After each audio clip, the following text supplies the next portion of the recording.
आदाब, नमस्कार। मेरा नाम है मोनी सनवर और आप देख रहे हैं मुंसिफ टीवी की खास पेशकश बेबाक मुंसिफ। तेलंगाना में 30 नवंबर को होने वाले विधानसभा चुनाव के लिए सभी जरूरी तैयारियां पूरी कर ली गई हैं।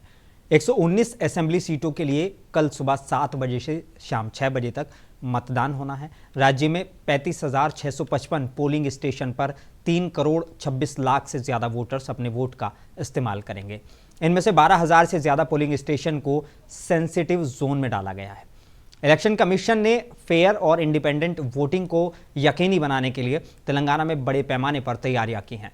पुरअमन वोटिंग को यकीनी बनाने के लिए सेंट्रल आर्म्ड फोर्सेस की कुल 375 कंपनियां, तेलंगाना विशेष पुलिस की 50 कंपनियां, 45,000 राज्य पुलिस और पड़ोसी राज्यों से 23,500 होमगार्ड तैनात किए गए हैं।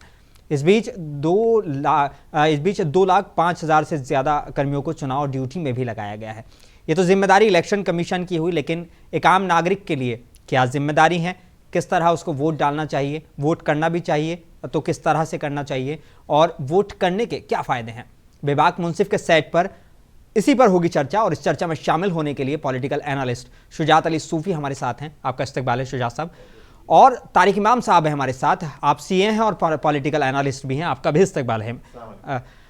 सबसे पहले सवाल शुजात साहब, सूफ़ी साहब आपकी तरफ आना चाहूँगा। ये कहीं ना कहीं त्यौहार है तेलंगाना के लिए और इस त्यौहार को आपके हिसाब से किस तरह से मनाना चाहिए? कि वाकई जो कई सारी पॉलिटिकल पार्टी अलग अलग स्ट्रेटेजी अपनाती हैं इसके लिए, लोगों को पोलिंग बूथ पर लाने के लिए, लेकिन एक आम इंसान की सच में क्या जिम्मेदारी हो जाती है उन पॉलिटिकल पार्टियों को अगर छोड़ दिया जाए तो? देखिए, जमहूरियत में चुनाव चोली दामन के साथ ही होते हैं। अच्छा, जमहूरियत में चुनाव चोली दामन के साथ ही होते हैं और अगर आप वोट नहीं दे रहे हैं, हाँ, घर बैठ रहे हैं, तो आप जमहूर होने के नाते बहुत बड़ा पाप कर रहे हैं। तो सबसे पहले तो हमें वोटर लिस्ट में आना चाहिए। ठीक है। उसके बाद हमको तस्दीक करनी चाहिए कि हम वोटर लिस्ट में आए कि नहीं आए। उसके बाद हमको कार्ड लेना चाहिए। फिर जिस दिन चुनाव है उस दिन, उससे 1-2 दिन पहले जो है म्यूनिसिपल कॉरपोरेशन के या दूसरे रेवेन्यू डिपार्टमेंट के जो है लोग आते हैं घर पे, वो स्लिप देते हैं। उस स्लिप को जो है हिफाजत से रखना चाहिए और पोलिंग बूथ पर पहुंचकर अगर इत्तेफाक से उनके जेब में आइडेंटिटी कार्ड नहीं है तो वो आधार कार्ड या कोई भी आइडेंटिटी कार्ड लेकर के वोट डाल सकते हैं। तो वोट डालना जमहूरियत में इतना ही ज़रूरी है जितना नमाज पढ़ने के लिए वज़ू ज़रूरी है। ये बहुत बड़ी बात कही है आपने, क्योंकि इस तरह की एक मिसाल जो है मुझे लगता है कि समझाने के लिए बहुत आसान हो जाती है। जी। तो अभी जो हमारे पास आपने कहा इलेक्शन पंडुगा, तो यकीन जानिए इतनी खुशी से जो है गाँव में देहातों में ये चुनाव का ये जो त्यौहार होता है, तेलुगु में इलेक्शन पंडुगा इसको कहते हैं। लोग जो है ख़ास तौर पर शेड्यूल ट्राइब, शेड्यूल कास्ट और बैकवर्ड क्लासेस के लोग जो दूसरे इलाकों में काम करते हैं, छुट्टी लेकर के 2 दिन पहले छुट्टी लेकर के अपने अपने गांव पहुंच जाते हैं और वहां जाकर के एक त्यौहार जो है वो लोग मुनक़िद करते हैं। हर तरह का ऐश व आराम होता है, बेहतरीन खाना होता है, बल्कि बेहतरीन पानी भी होता है और नाच गाना भी होता है। और बहरहाल जो है उस दिन वोट देने से पहले भी वो खुशियाँ मनाते हैं और वोट देने के बाद भी खुशियाँ मनाते हैं। तो मैं लोगों से ये अपील करना चाहूँगा कि आप सिर्फ जो है त्यौहार की खुशी ना मनाएं, पंडुगा की खुशी ना मनाएं, बल्कि जमहूरियत को मुस्तहकम करें और अपने वोट का इस्तेमाल करें। ठीक है। इमाम साहब आपके पास आना चाहूँगा। बड़ा सवाल, क्योंकि अगर हम देखें कि किसी भी तरीके से लोगों को हम समझने की कोशिश करें, अक्सर ये वाली रात जो होती है जिसमें हम डिबेट अभी कर रहे हैं बैठे हुए, ये वाली रात जो होती है बड़ी अहम होती है। यहाँ पर पैसों का बड़ा खेल होता है और कुछ और चीज़ों का भी बहुत ज़बरदस्त अहम खेल हो जाता है। लोगों को क्या वाकई इस चीज़ को नहीं समझना चाहिए कि हम जो हैं अभी किस दौर से गुजर रहे हैं? क्या वाकई हम लोगों का एक वोट कितना कीमती होता है? क्या इसको कुछ ही पैसों में, चंद पैसों में बेच देना चाहिए? इस पर थोड़ा सा आप बताएं। देखिए, मैं खुद भी सोच रहा था, अभी टीवी प्रोग्राम आने से पहले भी ये सोच रहा था जी कि समझिए मैं मेरा वोट 5,000 रुपये में बेच दिया, ठीक है, या मेरा वोट 10,000 में बेच दिया। अगले 5 साल में किसी जालिम को मेरे अपने ऊपर मुसल्लत कर, मेरे ऊपर, मेरे वालिदैन के ऊपर, मेरे बीवी बच्चों के ऊपर, उस जालिम को मैंने 5,000 के लिए अपने ऊपर मुसल्लत कर लिया। अब वो जालिम मुझे गली गली फिरा के मार रहा है, या वो जालिम मेरे बहन बेटियों को, इस्मत को ठेस पहुंचाने की कोशिश कर रहा है, या क्या कर रहा है, ये 5,000 के लिए मैं ये सब कुछ बर्दाश्त करने तैयार हूं क्या? अगले 5 साल के लिए मैं 5,000 लेके ये सब जुल्म बर्दाश्त करने के लिए तैयार हूं क्या? आप देखिए, पहले का जमाना था जब बादशाहत होती थी, बाजू का किंगडम रहता था, वो लोग आके हम पे अटैक करते थे। अटैक करके क्या करते थे, बच्चों को मार देते थे, गुलाम बना लेते थे और औरतों के साथ खराब वो करते। आजकल कैसा हो गया है कि बादशाह को बदलने के लिए जंग नहीं होती है, बादशाह को बदलने के लिए आप और हम जाके वोट डालते हैं, अपने हक का इस्तेमाल करते हैं। बस आप सिर्फ एक बटन दबाने से बादशाह बदल जाता है। ये इंपॉर्टेंस है और ये इंपॉर्टेंस हम 5,000 के लिए या 10,000 के लिए ये हम बेच दे रहे हैं और वो 5-10 हज़ार के लिए 5 साल के लिए हम एक जालिम को हमारे सर पे मुसल्लत कर रहे हैं। चाहे वो आपके घर पे कब्जा कर लेगा, आके आपकी कोई ज़मीन है उस पर कब्जा कर लेगा, आपको आपके गांव में जाने नहीं देगा या आपको आपके गांव से भगा देगा, ये सब कुछ कर सकता है वो जालिम। अगर आप 5-10 हज़ार रुपये लेके वो जालिम को अपने और अपने बीवी बच्चों के, अपने बहन भाई के सर पे मुसल्लत करना चाह रहे हैं, वो भी 5 साल के लिए, 1 दिन 2 दिन नहीं, 5 साल के लिए, तो क्या आप करेंगे? मैं आपका एक हाथ मांगता हूं 5,000 के लिए, अगर आपका हाथ काट के दे देंगे 5,000 रुपये में? कभी नहीं देंगे। सिर्फ 5 साल के लिए काट के दिए, बाद में 5 साल के बाद लगा देता हूं मैं, देंगे क्या? तो वो उतना इंपॉर्टेंस है आपको वोटिंग का कि आप आपका हाथ एक दिन के लिए भी यूज नहीं करके नहीं रख सकते। और वोटिंग एक नेमत है, वोटिंग की जो आपकी पावर है ना, ये एक नेमत है। अगर आप इस नेमत की कदर नहीं करते हैं तो अल्लाह ताला ये नेमत आपसे वापस ले लेगा। और हालात ऐसे भी हो सकते हैं कहीं भी कि ये नेमत आपसे छीनी जाए, तो अगर आप इसका इस्तेमाल नहीं करते हैं तो ये नेमत आपसे छीनी जाएगी। अब देखिए, एक एग्जांपल ले लीजिए, मेरे दोस्त के हाथ की एक उंगली टूटी थी। अच्छा। तो उसको क्या किए हैं कि पूरा प्लास्टर डाल दिए, पूरा हाथ प्लास्टर डाल दिए, 3 हफ्ते रखे, उसके बाद में खोले तो उन्हें पूरा हाथ इस्तेमाल नहीं कर सक रहा था, क्योंकि जैसा आप जो नेमत की इस्तेमाल नहीं कर रहे हैं तो अल्लाह ताला वो, क्योंकि वो कई दिन तक वो हाथ चल ही नहीं पाया है, आपको ट्विस्ट टर्न नहीं कर सकते, आप फिजियोथेरेपी करना पड़ रहा है, तो वो करे बाद में कई महीनों के बाद वो ठीक होगा। तो दूसरी उंगलियां टूटे नहीं थे, मगर क्योंकि उनको यूज नहीं करे आप, तो वो खत्म, अल्लाह ताला छीन लेते हैं आपकी उसकी वो ताकत। तो अगर आप इसको इस्तेमाल नहीं करेंगे, आप ऐदी पने से घर में बैठे रहेंगे या फिर पैसे लेके इसको भेज देंगे, तो अगले 5 साल आपको क्या होगा वो आप ही जिम्मेदार है। और वो 5 साल एक्सटेंड होके 50 भी हो सकते हैं, आपके बच्चों के भी फ्यूचर उस पर डिपेंड करता है। सिर्फ एक बटन दबाने पे तो आप किंग को बदल सकते हैं, सिर्फ एक बटन दबा के, ये याद रखें आप। शुजा साहब, आपकी तरफ मैं आना चाहूँगा। बड़ी चीज़ होती है आजकल, हम देख रहे हैं कि जो भी पार्टी आ रही है वो एक फ्रीबीज का ऑप्शन लेकर आ रही है। इतनी बड़ी बड़ी स्कीमें दिखा दी जाती हैं और इतने बड़े बड़े ख्वाब दिखा दिए जाते हैं, लेकिन कहीं ना कहीं वो स्कीमें जो हैं ज़मीन पर उतारने में एज ए सीएम, जैसे हमारे तारिक इमाम साहब बादशाह कह रहे हैं, एज ए सीएम या वो बादशाह जो है वो भी नाकाम रहता है और उसका एडमिनिस्ट्रेटर भी कहीं ना कहीं उसमें नाकाम रहते हैं। क्या वाकई ये फ्रीबीज के को एक रुझान में रखे वोट डालना चाहिए? ये कितना ज़रूरी है इन सारी चीज़ों को सोच समझ कर वोट डालना?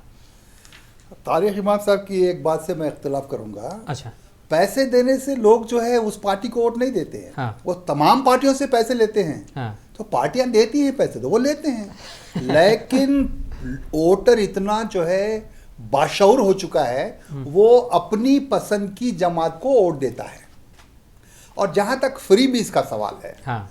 देखिए, हिंदुस्तान को वेलफेयर स्टेट कहा गया, ठीक है, वेलफेयर स्टेट है ये, लेकिन इख्तिदार के बदल जाने के बाद वेलफेयर स्टेट को कॉरपोरेट स्टेट में तब्दील करने की कोशिशें की गई, ठीक है, लेकिन वो नाकाम हो गई, क्योंकि हमारा जो साइज है आबादी का 140 करोड़ का, उसमें आप जो है कॉरपोरेट सिस्टम को लागू नहीं कर सकते, तिजारती रियासत बना नहीं सकते, तिजारती ममलिकत आप बना नहीं सकते।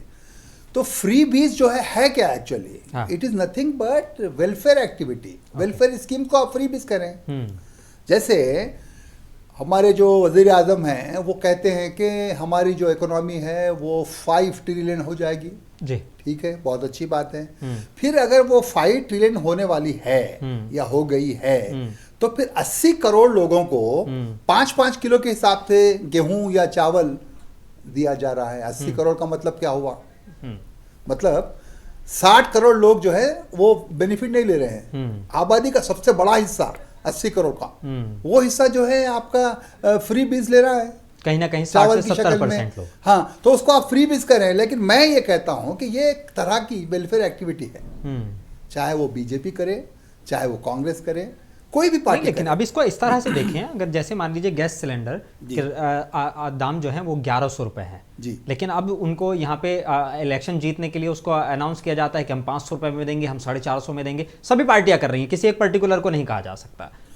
नहीं, देखिए, कंपटीशन अगर होता है, इकोनॉमिकल कंपटीशन अगर होता है दो पार्टियों के बीच में, तो कोई बुराई नहीं है। लेकिन हमें स्टेट की जो माशी हालत है उस पर गौर करना होगा। एग्जैक्टली आपको एक वाइट पेपर जारी करना होगा कि हमारी रियासत की आमदनी इतनी है और हम इतने जो है वेलफेयर स्कीम्स को लागू कर रहे हैं, और यहाँ पर हम हमारी आमदनी को हम बढ़ा रहे हैं। ये क्लैरिटी नहीं है। ये क्लैरिटी नहीं होने की वजह से बहुत सारे शुकूक व शुबहत पैदा होते हैं। लेकिन सच्चाई ये है कि वेलफेयर एक्टिविटी बहुत ज़रूरी है जमहूरी मुल्क में। अब मुझे बताइए, आप सारे के सारे बेरोजगारों को नौकरी देंगे? आप नहीं दे सकते, कोई भी नहीं दे सकता। कोई नहीं दे सकता। हाँ। तो कुछ ना कुछ तो आपको एक थोड़ा सा टेका होना पड़ेगा ना, थोड़ा सा। अगर वो जो है सपोर्ट ना मिले तो लोग जिएंगे कैसे? खुदकशी के वाकयात में इजाफा होगा। तो वेलफेयर एक्टिविटी बहुत अच्छी है, लेकिन हथेली में चांद दिखाना ये गुनाह है।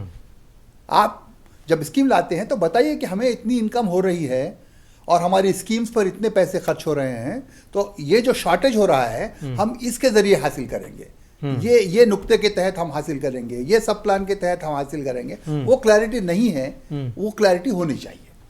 तारिक इमाम साहब, आपकी तरफ आऊँगा, थोड़ा सा इसको आप अच्छे से शायद और समझा पाएँ। जब घर में भी एक पुरानी मूवी है, वो उसका नाम है आमदनी अठन्नी खर्च रुपया जी। अभी जितने भी स्टेट हैं, तेलंगाना की भी हम बात कर रहे हैं और भी स्टेट्स की बात कर रहे हैं, कहीं ना कहीं वो जो है कर्ज तले दबे हुए हैं, लाखों करोड़ रुपए के कर्ज हैं। और वो कर्ज कहा जाता है कि कहीं ना कहीं आम आदमी पर ही वो डिवाइड होता है कि हमारे कितने रहने वाले हैं, फिर वो कितने कर्जदार हैं। तो ये कितना सही है इस दौर में? क्योंकि आप इसे एज ए सीए हैं तो मैं आपसे वो समझना चाहता हूँ।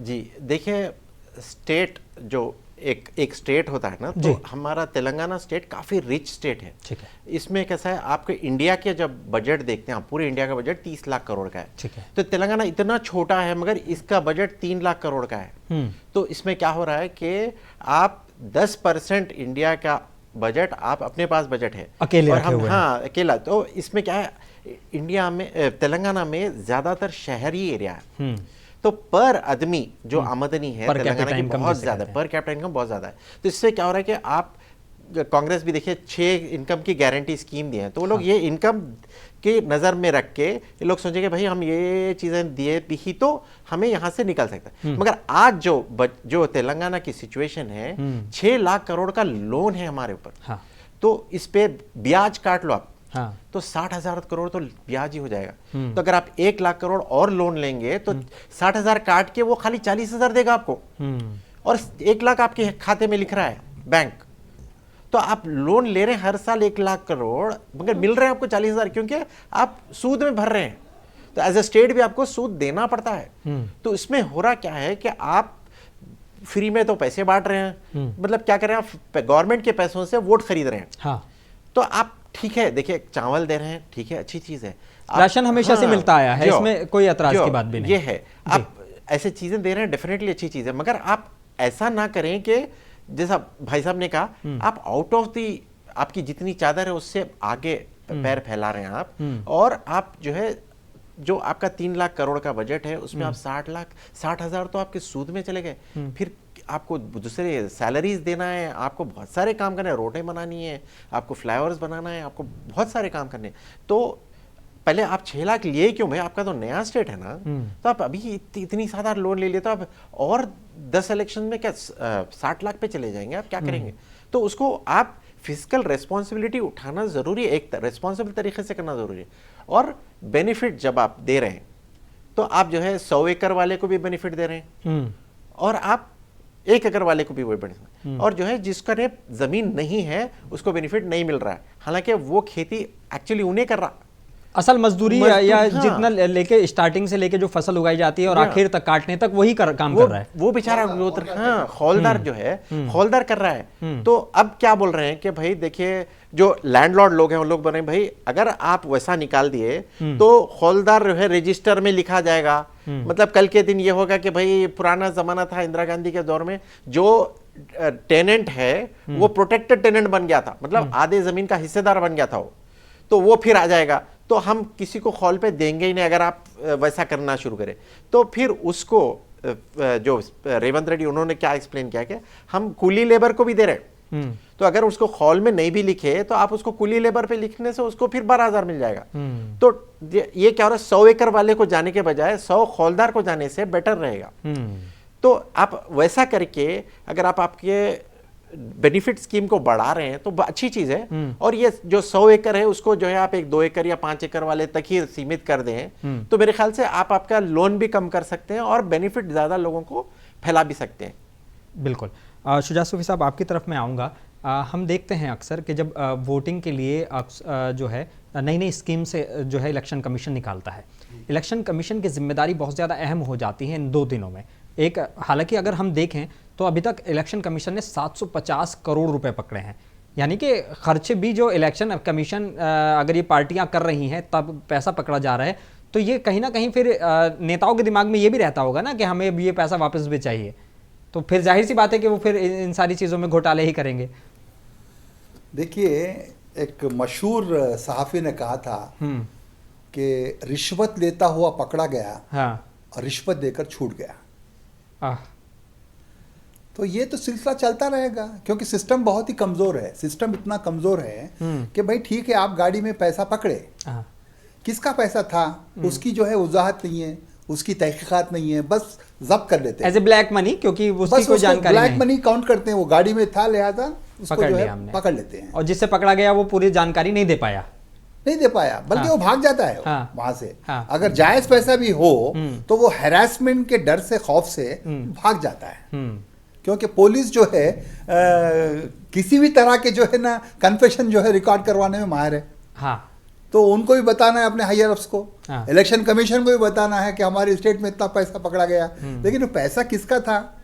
वो पैसा वक्फ बोर्ड का भी हो सकता है, वो पैसा किसी गल्ले का हो सकता है, वो पैसा किसी मंदिर की हुंडी का हो सकता है, वो पैसा कोई चंदे का हो सकता है, जायज चंदे का।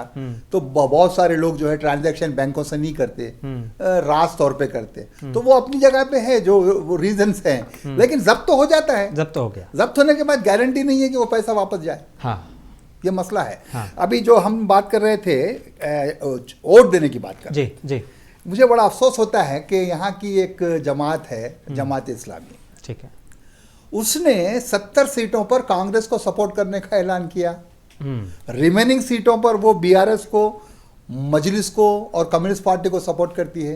ये क्या जमहूरियत है?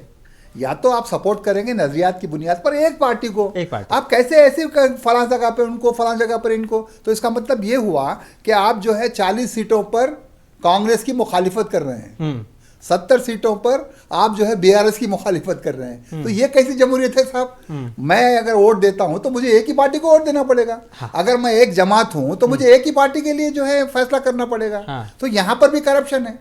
तो लोग कह रहे हैं कि भाई हो सकता है कि कोई मांडोली हुई होगी। एक जमात है, सवाल उठना जरूरी हो जाता है। जमायत उलमा हिंद है, हाँ। चचा की पार्टी जो है एक पार्टी को सपोर्ट कर रही है, भतीजे की जो पार्टी है उनकी जो फूफ पड़ने के बाद 2 जमायतें बन गए हैं, तो एक जमायत उलमा जो है बीआरएस के साथ है, एक जमायत उलमा जो है कांग्रेस के साथ है। तो ये भी तो करप्शन है ना। तो मेरा अर्ज करना ये है कि हमारी जो सोसाइटी है वो करप्ट सोसाइटी है, इससे आप इनकार नहीं कर सकते। मासूम लोग होंगे, वो होंगे, ये वो अपनी जगह पे है। अगर वो आदमी पैसे लेता है वोट देने के लिए तो वो क्या करप्शन नहीं है? तो मैं पुलिस में काम करता लेकिन था। चोर तो वही है जो पकड़ा गया। मैं चीफ पीआरओ था पुलिस का।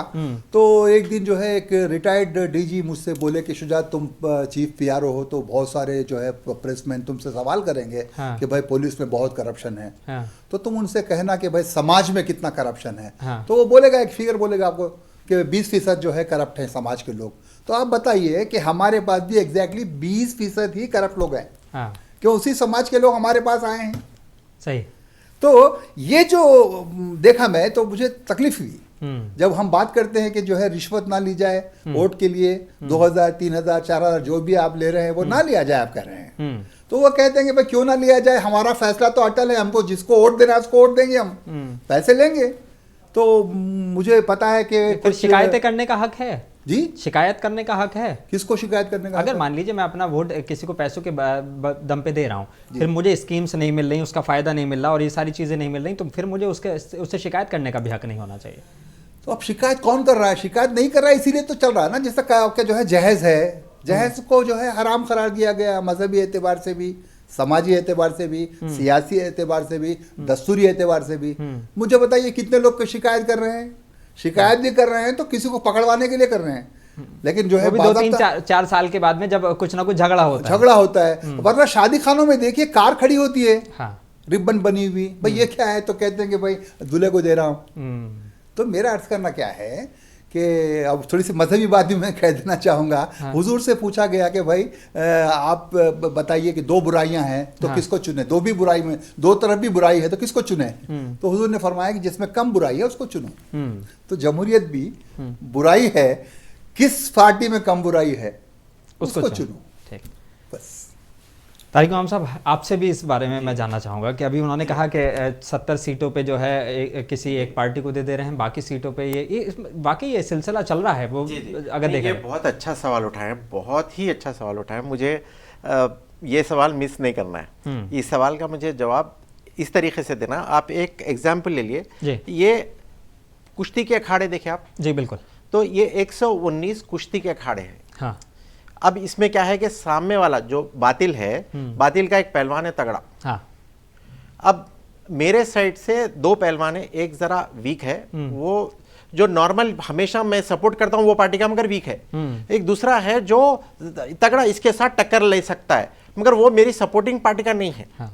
मगर मेरा ये वीक पहलवान को अगर मैं डाल दिया तो वो पक्का जूते खाएगा। हाँ।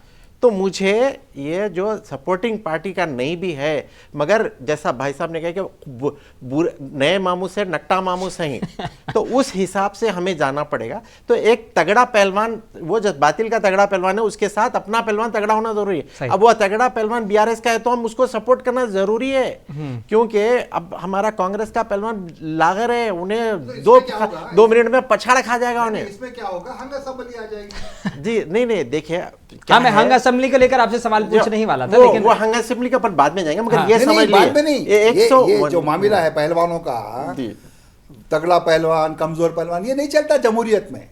आप सपोर्ट करिए पार्टी को, पहलवानों को मत कीजिए। नहीं आप पार्टी के नजरियात को, अच्छा ठीक है चलिए, भारतीय जनता पार्टी का कैंडिडेट, मैं अखिलियतों के पस मंजर में कह रहा हूँ, भारतीय जनता पार्टी का एक कैंडिडेट बहुत अच्छा है, बहुत शानदार है, बहुत अच्छा काम करता है, ठीक है, तो क्या आप उसको वोट देंगे पार्लियामेंट में? नहीं, आप कहेंगे नहीं, नजरियाती एतबार से ये पार्टी ठीक नहीं है। तो फैसला नजरियात पे होना चाहिए, पॉलिसीज पे होना चाहिए, प्रोग्रामों पे होना चाहिए। एक पार्टी की पॉलिसी आपको पसंद नहीं है तो आपने जो है कांग्रेस को चुना, फिर आप उसी मुखालिफ पार्टी को चुनते हैं।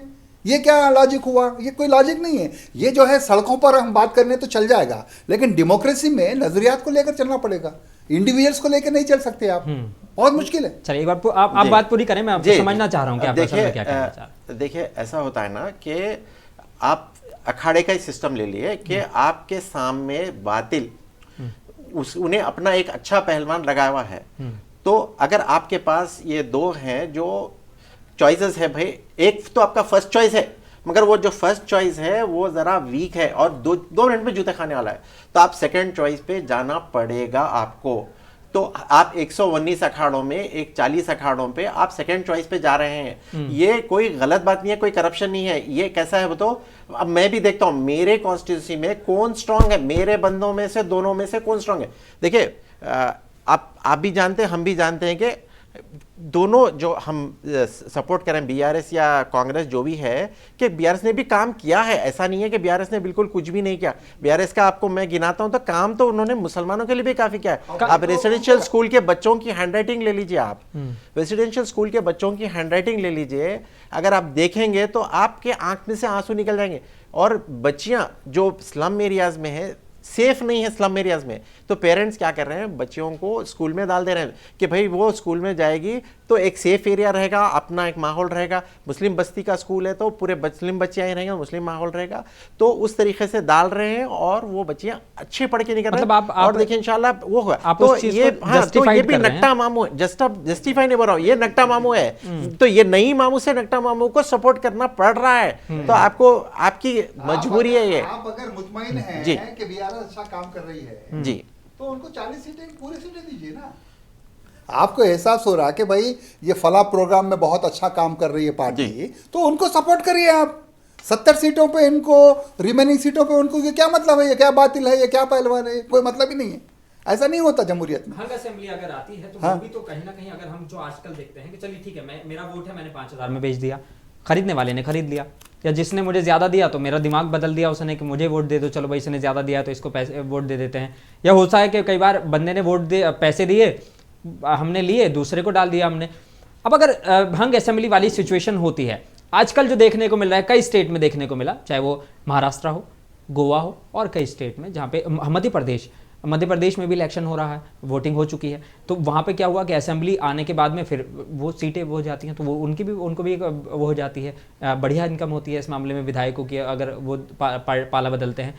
क्या हंग असेंबली की सिचुएशन में असल में हमने तो अपनी जिम्मेदारी निभा दी, एक वोटर ने वोट डालने के बाद, हंग असेंबली की सिचुएशन में एक विधायक जो बना है उसकी क्या जिम्मेदारी हो जाती है, इस पर भी थोड़ा सा आप मुझे बताएं। देखिए, बहुत कोशिश की गई, डिफेक्शन, एंटी डिफेक्शन लॉ लाया गया, ठीक है, वो लॉ काफी इम्प्रूवमेंट उससे हुआ, लेकिन मुकम्मल इम्प्रूवमेंट नहीं हुआ। 2/3 मेजॉरिटी अगर जो है स्विच करती है तो वो गलत नहीं है। तो होना तो ये चाहिए था कि एक एमएलए जिस पार्टी के टिकट पर जीतता है वो एमएलए किसी और पार्टी में नहीं जा सकता और ना ही सपोर्ट कर सकता।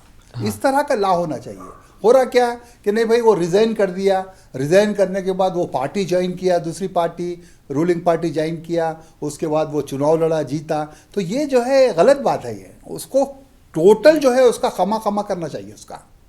यानी कि एक तरह से ये भी मजाक बना दिया गया, इसको ये मजाक बना दिया गया। भाई आप जो लड़ते हैं, आपका एक झंडा होता है, आपका एक कॉन्स्टिट्यूशन होता है, आपकी एक आइडियोलॉजी होती है, और शायद उस आइडियोलॉजी, उस कॉन्स्टिट्यूशन, उस झंडे को देख के ही आम वोटर वोट देता है उनको, वो वोट देता है। हाँ। फिर आप जो है उसके साथ दगाबाजी करते हैं। आप अगर अपने दस्तूर के साथ भी दगा करते हैं तो आप हिंदुस्तान के दस्तूर से भी दगा कर रहे हैं। तो वो वहां पर होनी जरूरी है। वो चीज हो सकता है कि आजकल में हो जाए, जैसे पहले आबादी के तनासुब के एतबार से नुमाइंदगी देने की बात जब की जाती थी तो उसको जो है गद्दारी की तारीफ में लाया जाता था, गद्दार कहा जाता था। लेकिन आज देखिए आप क्या कह रहे हैं पॉलिटिकल लीडर्स, वो कह रहे हैं कि जितनी आबादी होगी उसके हिसाब से जो है हिस्सेदारी मिलेगी। तो अल्टीमेटली आ रहा है, वो उसकी बात चल रही है, जातिगत जनगणना कराने। हाँ, अगर वो चीज हो जाती है तो बहुत बड़ा फर्क पड़ेगा वहां पर जो है करप्शन किस तरह का फर्क आप देखते हैं? जैसे जो है आपके शेड्यूल कास्ट हैं, एक उनका एक अपना परसेंटेज है, उनको जो रिजर्वेशन दिया गया बहुत कम दिया गया, उनकी आबादी के लिहाज से नहीं दिया गया। मुसलमानों को तो रिजर्वेशन है ही नहीं। ये समझते हैं कि मुसलमानों को रिजर्वेशन दे दिया जाएगा तो फिर मुल्क तकसीम हो जाएगा। ये बिल्कुल चाइल्डिश जो है आपकी सोच है। अगर ऐसा ही है तो भारतीय जनता पार्टी ने EWS के तहत अपर कास्ट के वीकर सेक्शंस को रिजर्वेशन क्यों दिया?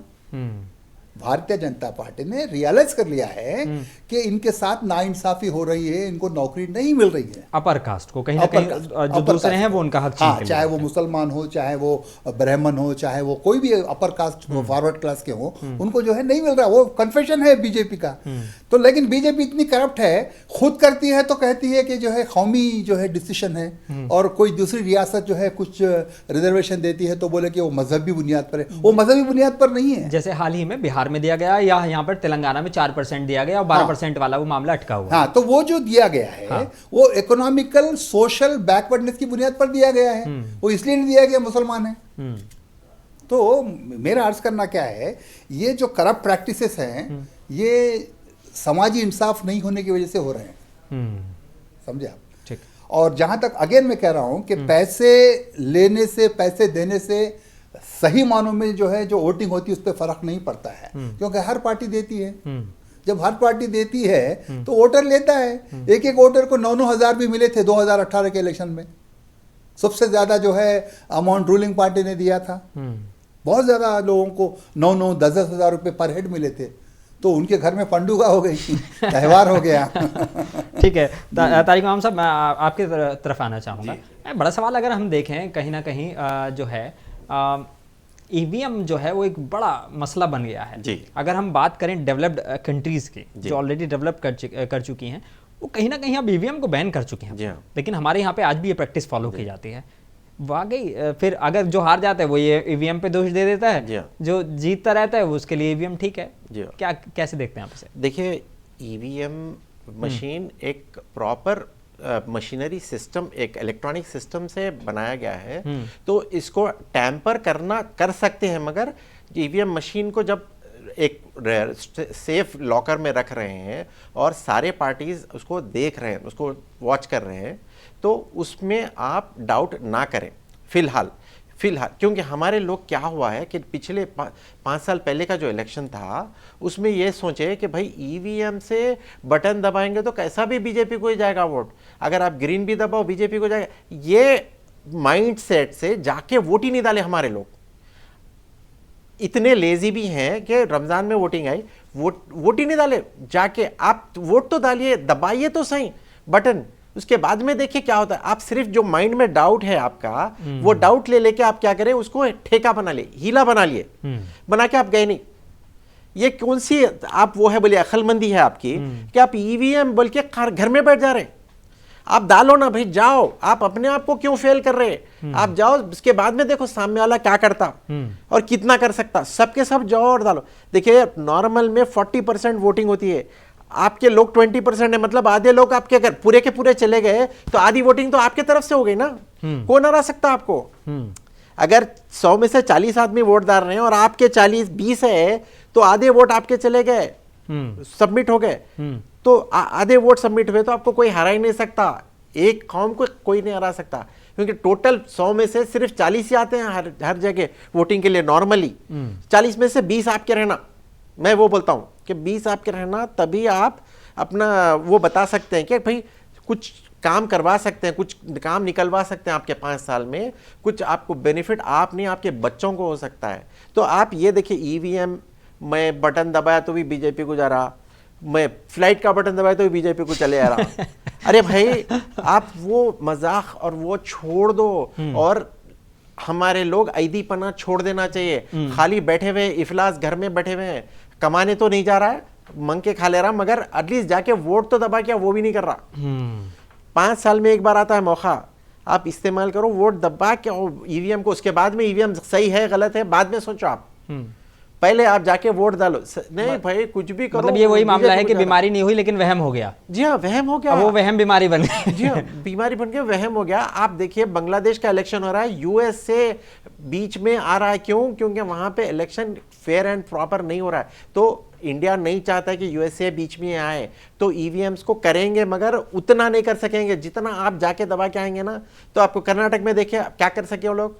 आप सब डालो, 100 डालो भाई, जाके 40 को हटाएंगे, 60 तो आ जाते, आप मेजॉरिटी आते, फिर भी 100 डाल के आप पूरे 100 के 100 जने डालो, बराबर आप कैसा भी अपनी बात मनवा सकते हैं। अगले ये वाला एक मामला हो गया। आजकल नोटा का देखने को मिल रहा है कि नोटा पे बहुत ज्यादा वोट, मतलब अक्सर कई बार होते किसी एक कैंडिडेट को नहीं मिलते जितने नोटा को मिल जाते हैं। जी देखिए, ये यंगर पॉपुलेशन, ये जो यंग जने आ रहे हैं ना, इन लोगों का एक अलग माइंडसेट हो गया, फिजूली हो गया ना वो वोट। जी हाँ, जी हाँ, उन लोगों का अलग माइंडसेट हो गया है कि भाई नोटा दबाओ, सेल्फी लियो, मैं नोटा डाल के आया। ये जो सेल्फी कल्चर है ना, इसमें क्या हो रहा है, मैं कुछ नहीं, मैं नोटा डाल रहा हूँ। तो ये एक स्टाइल बन गया, फैशन बन गया लोगों को। तो भाई मैं आई गिव अ डैम, मैं केयर ही नहीं करता गवर्नमेंट के बारे में, या सब चोर हैं भाई। फिर अगेन वो होता है कि नई मामू से नकटा मामू सही। भाई आप अच्छे, जो हैदराबादी कहावत है, आप अगर अच्छा आदमी कोई भी नहीं है तो कम खराब को देना है, कम खराब को सेलेक्ट करना है हमें। तो वो चीज़ करके आप नोटा को नहीं डाल सकते, नहीं डालना चाहिए। और आप वो मैं नोटा को डाल दिया बल्कि कोई बोलने से कोई आप बड़े पहलवान नहीं बन जा रहे हैं, या बड़े स्टाइलिश नहीं, फैशनेबल आदमी नहीं बन जा रहे हैं आप। और लोगों को बेजारी आ गई है, सब पार्टियों से बेजारी आ गई है, मगर आप अपने उसके लिए जमहूरियत के हिफाजत के लिए आपको जाके डालना ज़रूरी है। शुजा सूफी साहब, आपके हिसाब से क्या करना चाहिए? वाकई वो जो जैसे वोटर्स, देखिए इलेक्शन कमीशन कैंपेन चलाता है, लेकिन मुंसिफ टीवी की तरफ से भी एक हमारी कोशिश है लोगों को हम समझाएं कि भाई आपका वोट कितना ज़रूरी है, इसको बढ़ाने की ज़रूरत है। कई जगह देखने को मिलता है शहरों में 40-40% हो रहे हैं, 30-30% वोट हो रहे हैं, 35% हो रहे हैं, और गाँव में कई बार अच्छे देखने को मिल जाते हैं, 70% तक वोटिंग होती है। तो इसको थोड़ा सा लोगों को एक जो नुक्ता है नोटा का, नोटा बहुत गौर और खौज करने के बाद इलेक्शन कमीशन जिस नतीजे पर पहुंचा कि उन लोगों को भी मौका देना चाहिए जो सिस्टम को ख़राब समझते हैं या उम्मीदवारों को ख़राब समझते हैं, उनको भी एहतजाज का मौका देना चाहिए। ये सोचकर इस फलसफे के साथ नोटा इंट्रोड्यूस किया गया है। ठीक है। तो नोटा अगर दबा दें तो कोई बुराई नहीं है, क्योंकि वो वोटिंग देने तो आया। हाँ। आप कह रहे हैं कि वोट देना था, नोटा क्यों किया? फिर जो है नोटा नहीं किया तो अरे कम से कम जो है ये पार्टी को देना था, ये कोई मतलब ही नहीं हुआ। नहीं, नोटा भी एक चॉइस है ये बताने का कि मैं मुतमईन नहीं हूं, हिंदुस्तानी शहरी होने के नाते मैं आज के सिस्टम से, आज की पार्टियों से, और पर्टिकुलरली मेरे हलके के नुमाइंदे से, किसी भी नुमाइंदे से मैं जो है मुतमईन नहीं हूं, खुश नहीं हूं, लिहाजा मैं अपने हक का तो इस्तेमाल कर रहा हूं, लेकिन इनमें से किसी को नहीं चुनूंगा। तो मैं तो पहुंचा हूं ना। हाँ। मैं पोलिंग बूथ पे पहुंचा हूं, अपने खर्च से पहुंचा हूं, किसी की सवारी लेकर मैं नहीं आया हूं, लेकिन मैंने मुंतखब किया नोटा को। तो उसमें कोई गलत नहीं है। लेकिन एक बात जरूर है कि लोग जो है, जो छुट्टी मिलती है जनरल हॉलिडे, उसको जो है तफरी में इस्तेमाल करते हैं। तो ये एक तरह का गुनाह है, एक तरह का ये भी एक करप्शन है कि आपको तातील दी गई है वोट देने के लिए, और आप जो है वोट नहीं दे करके तफरी को चले जाते हैं, फार्म हाउस चले जाते हैं, या किसी होटल में जाकर जो है खाना खाते हैं दोस्त अहबाब के साथ। तो ये करप्शन है एक तरह का। तो इस करप्शन को जो है नहीं अपनाना चाहिए, वोट देना चाहिए। वोट देने से ही महसूस होगा कि आप एक जमहूरी मुल्क के शहरी हैं। अगर आप ऐसा नहीं करते हैं तो आप ये साबित कर रहे हैं कि आप करप्ट हैं और आप जो है अपने वतन से मोहब्बत नहीं करते। ठीक। तारिक इमाम साहब, बड़ा सवाल है। हम बात अगर सिर्फ हैदराबाद की करें, हैदराबाद के अंदर अच्छी खासी सीटें आती हैं असेंबली की, ऐसा नहीं है कि एक पर्टिकुलर हैदराबाद ही एक सीट है। यहाँ पर बोगस वोटिंग को लेकर भी अक्सर सवाल किए जाते हैं जी। कहा जाता है कि बोगस वोट बहुत ज़्यादा पड़ रहे हैं, न सिर्फ हैदराबाद में, कई जगह। मैं यूपी से आता हूँ, मैंने कई बार देखा है कि वहाँ पर भी बोगस वोटिंग का इस्तेमाल होता है। जो लोग है भी नहीं उनके भी वोट डल जाते हैं। तो ये वाकई ये भी एक क्राइम नहीं है? जी देखिए, बोगस वोट का सवाल उठाने से पहले आप एक चीज़ बोले कि 6-7 सीट तो हमारे आते हैं, मगर इस बार बोलूँगा मैं 6-7 सीट नहीं आने वाले हैं हमारे। ये इसमें से आधे से ज़्यादा सीट बीजेपी को जाएंगे, क्योंकि आपका वोट डिवाइड हो जा रहा है। आपका वोट आधा डिवाइड हो रहा है। नहीं, 2 मिनट मेरे को बोलने दिए, बाद में आप बोलिए। तो आधा वोट आपका आधा डिवाइड हो रहा है। क्या हो रहा है आपका वोट? आप देखिए, 1 किलो का बट है, आप तराजू लिए और 1 किलो का बट यहाँ पे एक साइड रख दीजिए, ये दूसरे खुद ही तराजू हो गया है। अगर ये 1 किलो के बट को आप 2 आधे किलो के बट बना दिए, अब आपकी वैल्यू क्या है बोलिए? 0। या आपकी वैल्यू 100 है, 100 से आप 0 पे आ गए, सिर्फ आप, क्योंकि आप एक डिवाइडेड कौम है, आपने एकजुट होकर आपने डाला ही नहीं है। तो यहाँ पे जब आपकी वैल्यू 0 हो गई तो बातिल की वैल्यू कितनी हो गई? आप देखिए बीजेपी आराम से जीत जाएगी इस बार। आप देख के रखिए, 3 से 4, आप जो 7 है ना उसमें से 3 बीजेपी जीतेगी। नहीं, मैं हैदराबाद एक पर्टिकुलर हैदराबाद की बात नहीं कर रहा, मैं बोगस वोटिंग को लेकर नहीं, उनको भी नहीं जाएंगे। चंद लफ्जों में दोनों से ही मैं जानना चाहूंगा, पहले आप अपनी बात पूरी कर दें। मैं असल में जानना बोगस वोटिंग के बारे में चाह रहा था। हमारे कितने वोट पड़ रहे हैं वो एक अलग मसला है, लेकिन क्या बोगस वोटिंग सही है? अब देखिए, फर्स्ट टाइम मैं जब 18 ईयर्स हुआ जी, तो मैं क्या करा, वोटिंग बूथ पे गया, मगर मैं तकरीबन 3 बजे के टाइम पे गया, ठीक है। तो ऑलरेडी आपका वोट चलेगा बोल रहे। तो बोला अब फिर मैं अब क्या करूँ, तो आप दूसरे का वोट डालिए। मैं बोला कैसा कैसा, वो मल्लाया का वोट दे रहे। मैं बोला मैं दाढ़ी वाला मल्लाया का वोट कैसा डालूंगा। तो ये होता क्या है, अभी ना आप आधार कार्ड है आपके पास, तो आपका एक आइडेंटिटी प्रूफ पूछ रहे हैं अभी आजकल। पहले क्या था, आप बिना आइडेंटिटी प्रूफ के भी डालते थे।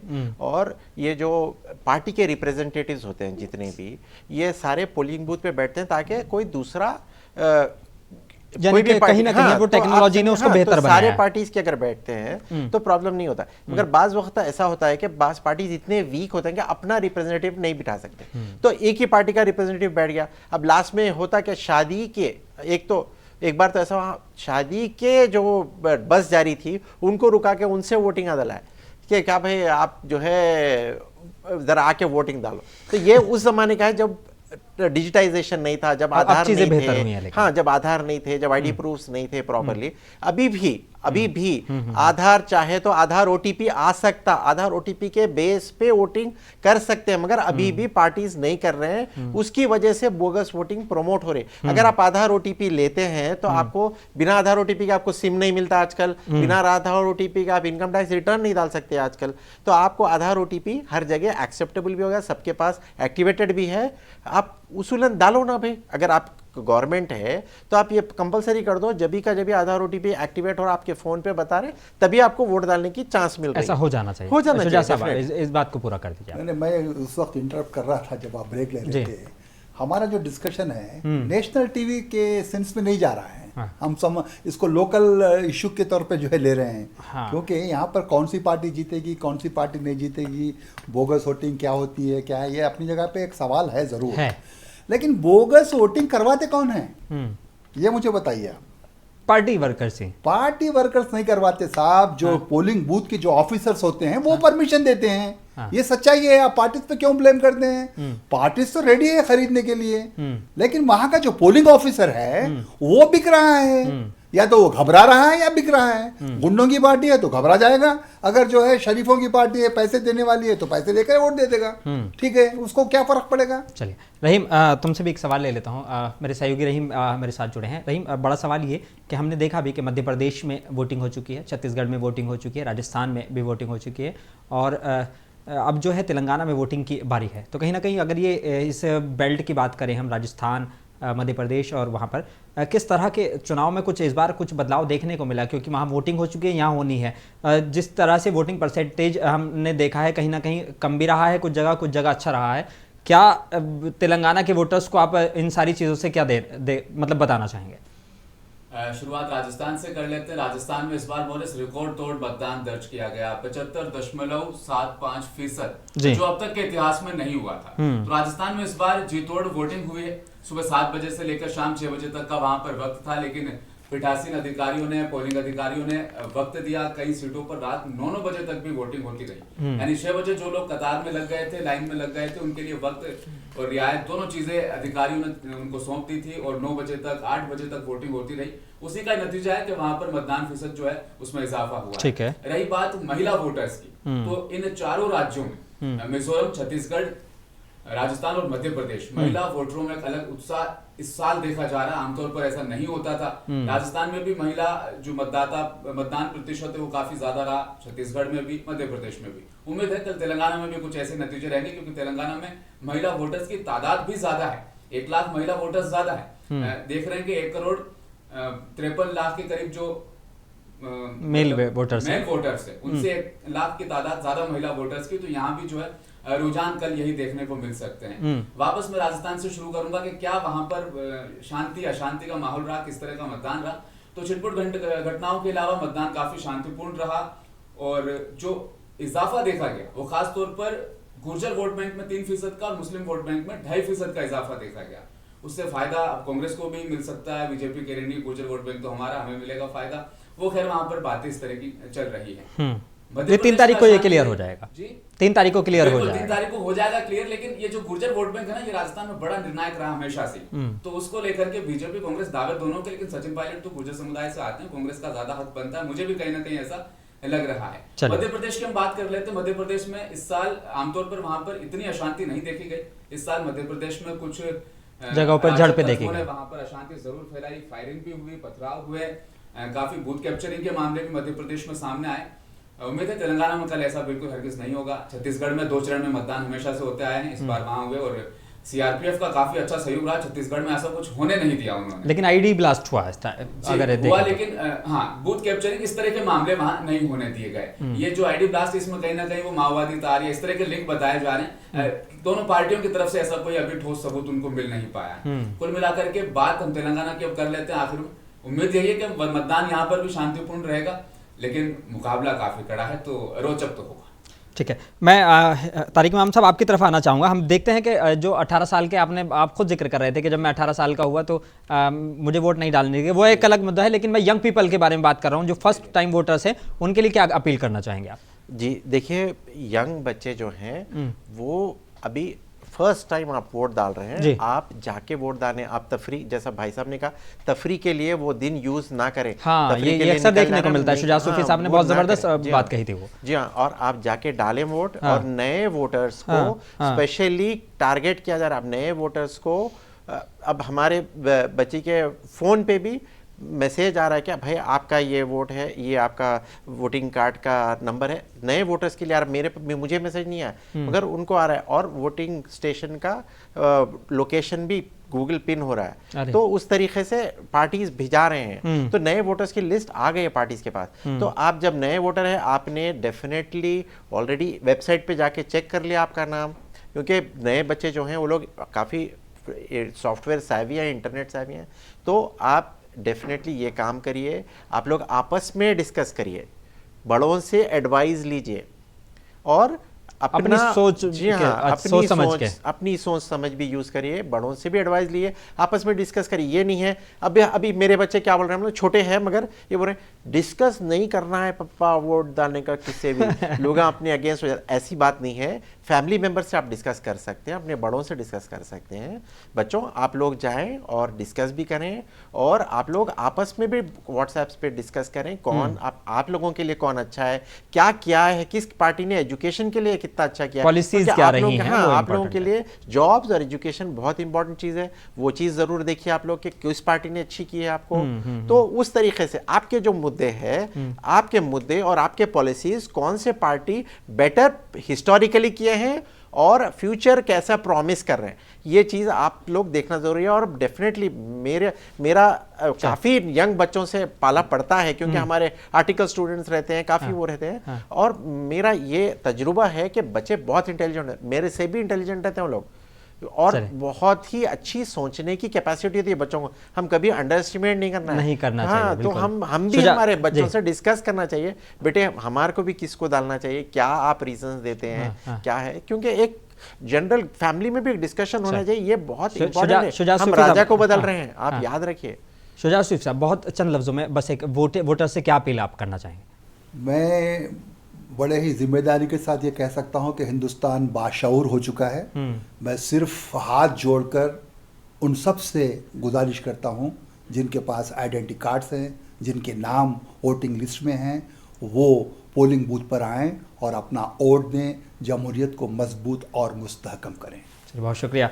रहीम, आप भी अपना फाइनल स्टेटमेंट दें। बिल्कुल, लोकतंत्र का महापर्व कहा जाता है। इलेक्शन का ये दिन बहुत ही ज्यादा खास है, महत्वपूर्ण है। आपका वोट आपकी सरकार चुनती है। सरकार वो जो 5 साल आपको वो तमाम वादे पूरे करने के लिए, आपकी सेवा करने के लिए होती है। लास्ट टाइम एक फिल्म को जरूर मैं यहाँ पे कोट करूंगा, हमने जवान का एक डायलॉग जरूर सुना था शाहरुख खान का। वो कहते हैं कि सवाल करना जरूरी है। 5 साल के लिए जब आप सरकार चुनते हैं तो सवाल नहीं करते हैं, तो सवाल खुद से करें, चलिए किस मुद्दे पर आप वोट करने जा रहे हैं, और अपना वोट जरूर करें। चलिए, बहुत शुक्रिया। मुझे लगता है कि ये बेबाक मुंसिफ के साइट पर जो हमने कोशिश की है मुंसिफ टीवी की तरफ से अपने वोटर्स को किस तरह से उनको वाकई वोट डालना चाहिए और सारे मुद्दों को लेकर वो सही एक मैसेज देने की कोशिश की गई है और आप तक भी सही मैसेज पहुंचे, यही हमारी कोशिश है। अपने मेज़बान मोनिस अनवर और हमारे सारे गेस्ट को दीजिए इजाज़त। आप बने रहिए मुंसिफ टीवी के साथ। अल्लाह हाफ़िज़।